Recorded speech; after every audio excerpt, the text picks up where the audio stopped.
Part 1. You will hear a man talking to a woman about hiring a car. First, you have some time to look at questions 1 to 5.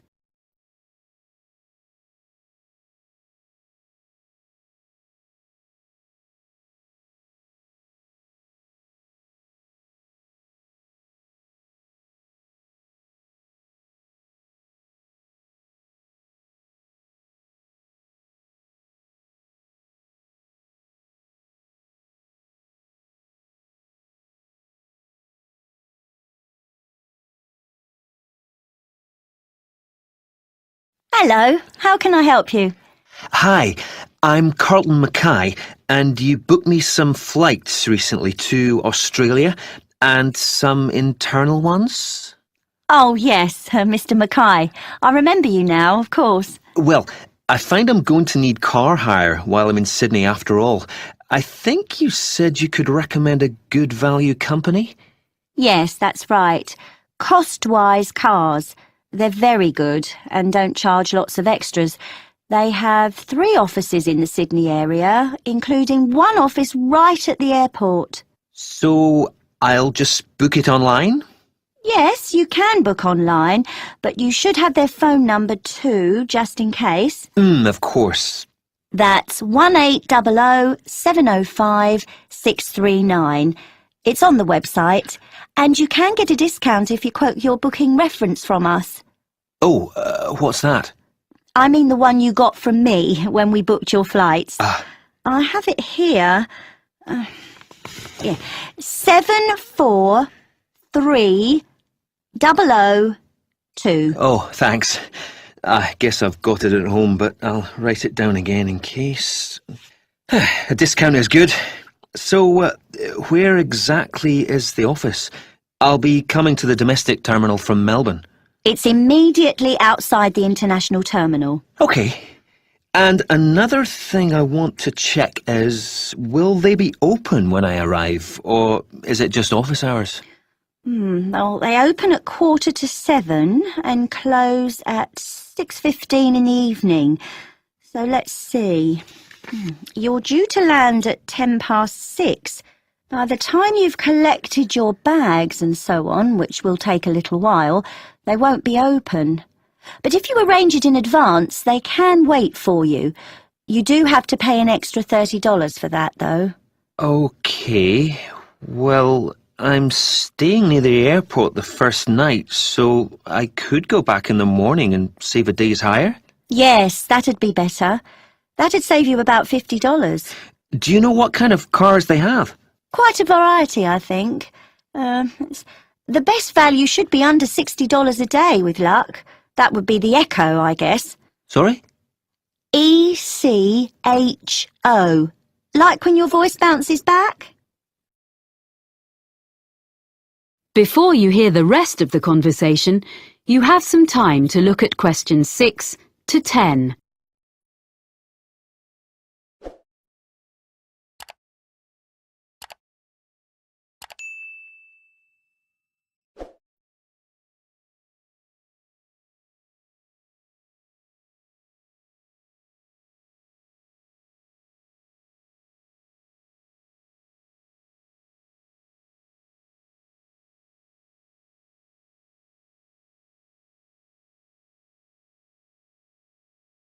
I suppose I have to book online before I leave? That's the best way. They won't deduct any charges until you finish with the car, but they do need your credit card number when you book, and of course they'll want to see your driving licence when you collect. How long will you need it? I'm in Sydney for 7 days. I'll only actually need to use it on 3 or 4 of those days, I hope, but I'll keep it for the whole week. I guess it's going to be a few $100s. Can you suggest anything I can do to keep the cost down? Oh, you get quite a big discount if you do less than 1,000 kilometres in the week. Oh, that's good. I don't suppose I will be driving that far, actually. But, oh yes, the other thing I should mention is the insurance. It's included in the price. Oh, that is good value then. Yes, But what you must remember is that it doesn't cover anything except the car, so you must be careful not to leave anything at all in it when you park, because your luggage isn't insured, even if it's out of sight, locked in the boot. Yeah, well, I think my travel policy will cover that, actually. Good. OK, and can I return the car outside office hours? My flight home is very early in the morning. Can I put the keys through the door or something? There's a secure box just outside the office on the pavement. You just drop the keys in there. Oh, good. And one other thing, you should remember to buy petrol before you leave it. If you don't drop the car back with a full tank, you get charged to fill it. I recommend you go to a supermarket before you go out to the airport. Thanks for the tip. Not at all. Do call in again if there's anything else I can help with. I will. Many thanks. That is the end of part 1. You now have half a minute to check your answers.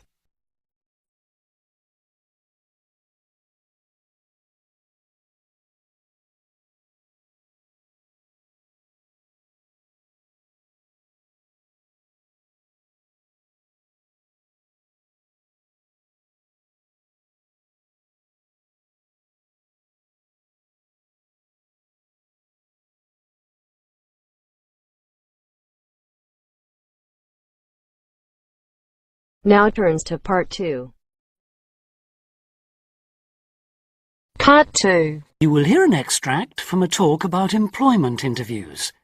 First, you have some time to look at questions 11 to 14.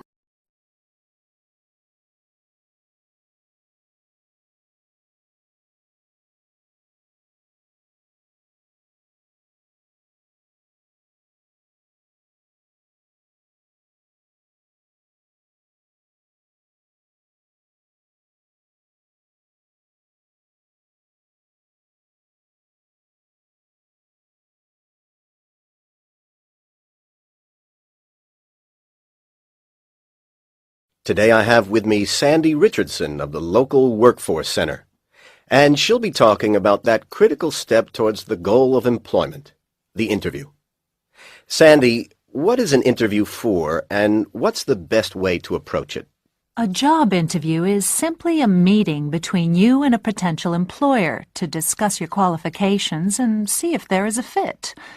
The employer wants to verify what they know about you and talk about your qualifications. If you have been called for an interview, you can assume that the employer is interested in you. The employer has a need that you may be able to meet, so it's your goal to identify that need and convince the employer that you're the one for the job. As everyone knows, interviews can be stressful, but when you're well prepared, there's no reason to panic. Preparation is the key to success in a job search, and you can begin by collecting together all the documents you may need for the interview, such as extra copies of your resume, lists of references, and letters of recommendation. You could also take some work samples, selecting from what you have designed, drawn, or written, for instance. And make sure you have a pen and pad of paper for taking notes. The next step is to find out about the post. The more you know about the job, the employer, and the industry, the better prepared you will be to target your qualifications. Always request a job description from the employer and research employer profiles at the Chamber of Commerce or local library. You could also try to network with people who work for the company or with employees of companies associated with it. The next step is to match your qualifications to the requirements of the job. A good approach is to write out your qualifications along with the job requirements. Think about some standard interview questions and how you might respond. Most questions are designed to find out more about you, your qualifications, or to test your reactions in a given situation. If you don't have any experience or skills in a required area, think about how you might compensate for those deficiencies. Before you hear the rest of the talk, you have some time to look at questions 15 to 20.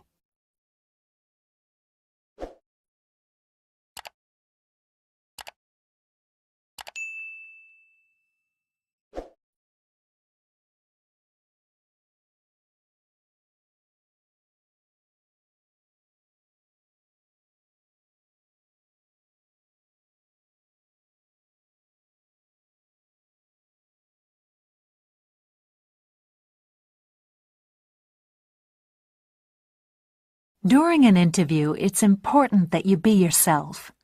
Get a good night's sleep and plan your travel to be there in plenty of time so that you're not arriving out of breath with 30 seconds to spare.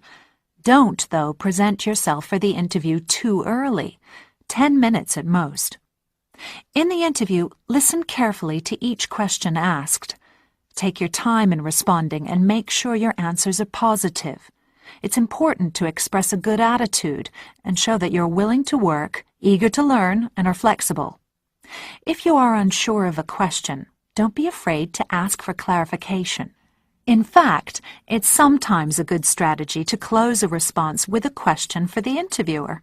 In general, focus on your qualifications and look for opportunities to personalize the interview. Briefly answer questions with examples of how you responded in comparable situations, from either your life or previous job experiences. Something you should avoid are yes or no responses to questions, but don't dwell too long on non-job-related topics. Use caution if you are questioned about your salary requirements. The best strategy is to avoid the question until you have been offered a job. Questions about salary asked before there is a job offer are usually screening questions that may eliminate you from consideration, so be warned. On the other hand, it isn't inappropriate to show your enthusiasm if your first impressions of the interview and of the employer are good ones. So, if the job sounds like what you are looking for, say so. Keep in mind that the interview is not over when you are asked if you have any questions. Come prepared to ask a couple of specific questions that again show your knowledge and interest in the job. Close the interview in the same friendly, positive manner in which you started. When the interview is over, leave promptly. Don't overstay your time. Think about the interview and learn from the experience. Evaluate the success and failures. The more you learn from the interview, the easier the next one will become. You'll become much more confident. To close, here are a few more tips. First, maintain good eye contact throughout the interview and be aware of nonverbal body language. Second, dress a step above what you would wear on the job. Go to the hairdressers, have a shave, etc. Remember that your appearance is a key indicator of whether you have the right attitude, so it can pay to give some thought to how you look. And finally, don't be a clock watcher. That is the end of part 2. You now have half a minute to check your answers.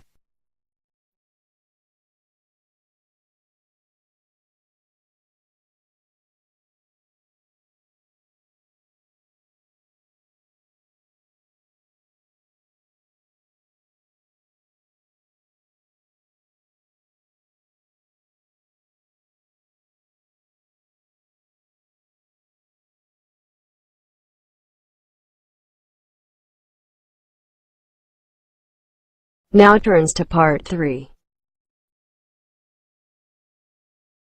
Part 3. You will hear a student of landscape architecture discussing a project with his tutor.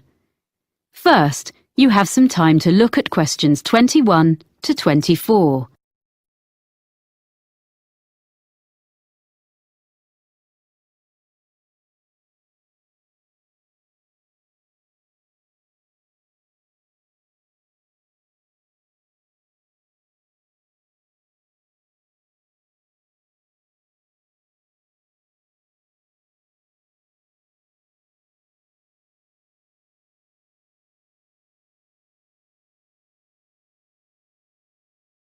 So, let's hear what you're doing for your next project. I've decided to design a roof garden for a supermarket. I've been looking at some on the web, and I think that a garden on top of a building is the up-and-coming thing. Okay. So you've done a bit of reading already? Mm-hmm. What benefits would there be for the client? Why do you think a supermarket chain would be willing to meet the expense of construction? You do realize that would be the first thing they raise. Yes, I know. But I'd explain that in spite of the initially high expense, they would save that much in approximately 5 years. Well, I'd have to do sums. I mean, calculate specifically. Yes, how would the saving come about? Mainly through lower heating and aircon bills. The extra insulation offered by having a layer of living plants in the soil would make a huge difference. Okay. But they might feel the expense of maintenance would be an issue. After all, supermarkets don't normally employ gardeners. What I thought was, if they made it a community garden, rather than a simple, low-maintenance green roof. So there'd be public access? Oh, yes. Then there'd be a sense of ownership in the local community, and people could take responsibility for it, instead of the supermarket paying a commercial company, and it'll really boost their public relations. That's a good point. And have you been looking into how roof gardens are built nowadays? I'm still exploring that. But if I take advantage of the latest technologies for roof gardens, it shouldn't be too difficult. But in any case, you have to use lightweight materials. But that's a matter of making the right choices. You can even use quite traditional ones, such as wood, for the planting areas. Yes, that's what I thought. It'll look good, and it isn't too heavy. But for the basic construction, the issue you have to address first is the material used between the building and the garden. You mean the barrier fabric, which ensures there's no chance of rainwater leaking down into the building? Yes. Nowadays that is very good and quite easily sourced. Then, on the other hand, there's the business of water within the roof garden itself. You mean drainage? That's an important feature of the construction in any roof design. Yes, but I think most drainage issues have been well understood for quite a long time. Okay. But another thing is with plants in an exposed situation, you usually need to find ways to optimize rainfall. Yes, because rainwater is best for the garden, if you can store it for when it's needed. What I've been looking at are some buildings which use fairly conventional storage tanks, the kind that have been in use for decades, but have them linked to modern automatic watering systems. Sounds complicated. It's less so in practice than it sounds, I think. I've been researching them, and actually the latest ones definitely work very well, and they can be electronically regulated to suit the local microclimate. That sounds interesting. You seem to have been doing some thorough research. Make sure you reference all your sources when you write it up. Yes, sure. There's one more aspect I'd just like to run past you if there's time. I want to include a light feature in the design. Of course. I've got a sketch here. Let's have a look then. Before you hear the rest of the conversation, you have some time to look at questions 25 to 30.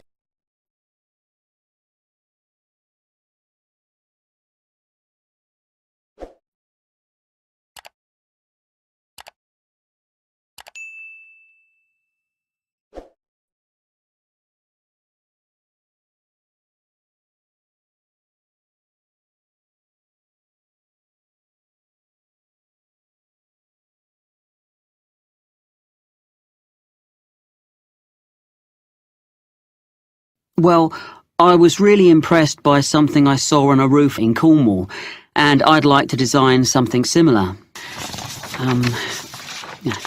You have an area of planting, and I'm thinking of installing this lighting in an area filled with low-growing evergreen shrubs.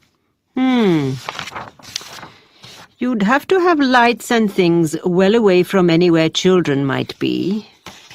But I can see this could be very effective, if a bit complicated. How would it work? On this drawing, this is a section view. You have this low wall on the right. Yes, that's it. This is just one element, and these areas would be repeated all round the planted area. I think this will probably be a wooden wall using reclaimed timbers with an angled ceramic top surface. Perhaps even ridge tiles, like they use on roofs? Ah, yes. That'd be just the sort of thing. And that'd make it weatherproof.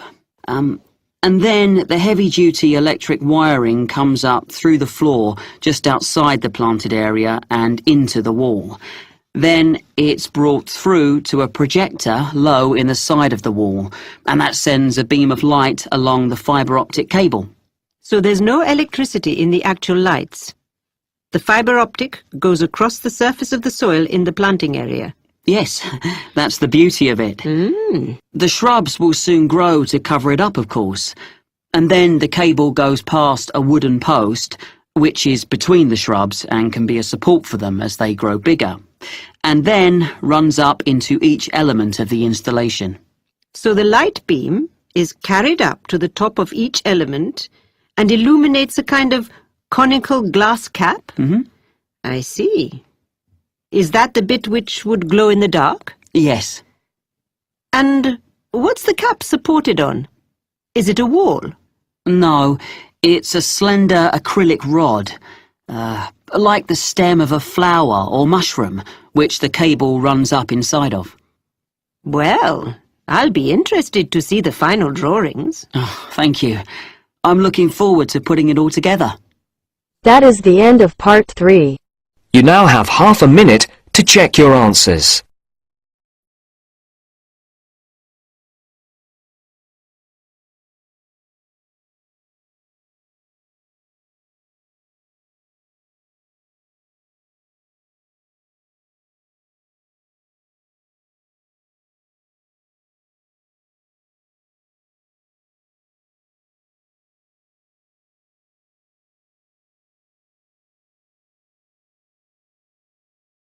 Now turns to part 4.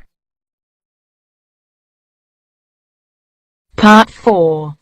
You will hear part of a lecture about the school calendar. Listen carefully and answer questions 31 to 40.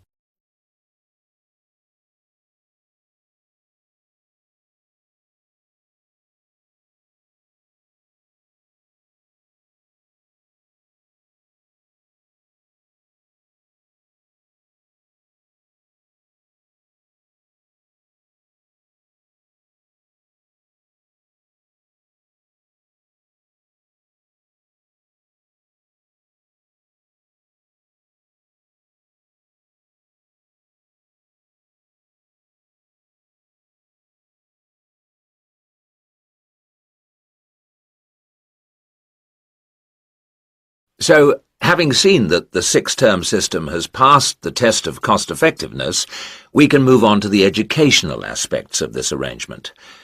Firstly, all the terms would be approximately the same length. Instead of terms up to 13 weeks, which we have now, there could be a repeating pattern of 7 weeks of term time plus 2 weeks of vacation. This would be repeated 6 times per year. How does this affect the effectiveness of the educational provision? The most noticeable result would be that the very long summer holiday would be reduced in length. This byproduct of the six-term system could be beneficial. There's plenty of evidence of huge learning loss by pupils during the summer holidays. By learning loss, we mean the amount that pupils forget or lose during a holiday break. Ashley carried out a number of analyses which showed this conclusively. He investigated 39 studies examining the effects of summer holidays on standardized test scores. His analyses indicated that summer learning loss equaled 2 weeks to 7 weeks of instruction. On average, children's test scores were 3 weeks lower than when they left school in the previous term. He also found differences in the learning loss effect according to subject. The subjects he analysed were reading, writing and maths, and he found that the effect was greatest in maths and reading. Furthermore, although all social groups experienced roughly similar learning loss in the field of maths, the studies found that disadvantaged children showed even greater losses in reading skills. So, the problem of learning loss in traditional schools is clear. However, the results of studies into the six-term system and learning loss are ambiguous. Marchmont found that pupils in six-term schools maintained their test scores after the shorter holiday period. This is certainly an improvement on the traditional system where, as we have seen, pupils perform worse after the summer break. Benson, however, found no differences between those in traditional schools and on the 6 terms schedule. It would seem reasonable that if long holidays result in learning loss, then shorter holidays should result in less learning loss. So we await the outcome of further studies. Historically, of course, everyone knows the reason for our system of 3 terms per year. In days when agriculture was of much greater importance in our working lives, it was essential that the children helped with the harvest. Later on, this changed, and more people moved into the towns. But then there was a new problem. Before air conditioning, it was very impractical to try to teach children in the summer months. Nowadays, that's no longer a barrier. One way of providing something different is the summer school. Here, there is a completely different kind of educational provision. Cooper and others investigated 93 summer schools and the results they achieved. They all had a positive effect on learning. Most summer schools, of course, have small classes, and class size was shown to have a positive effect. Additionally, summer school children usually benefit from a great deal of parental support, not least because payment of fees is involved, and this, as so often, was shown to produce very good outcomes. Results were most impressive, in maths in general. That is the end of part 4. You now have half a minute to check your answers.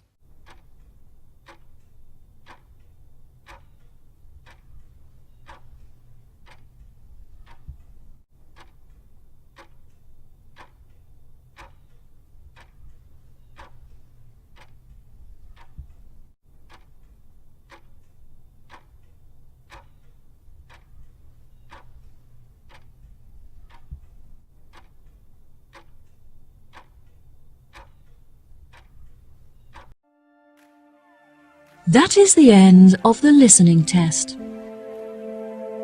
In the IELTS test, you will now have 10 minutes to transfer your answers to the answer sheet.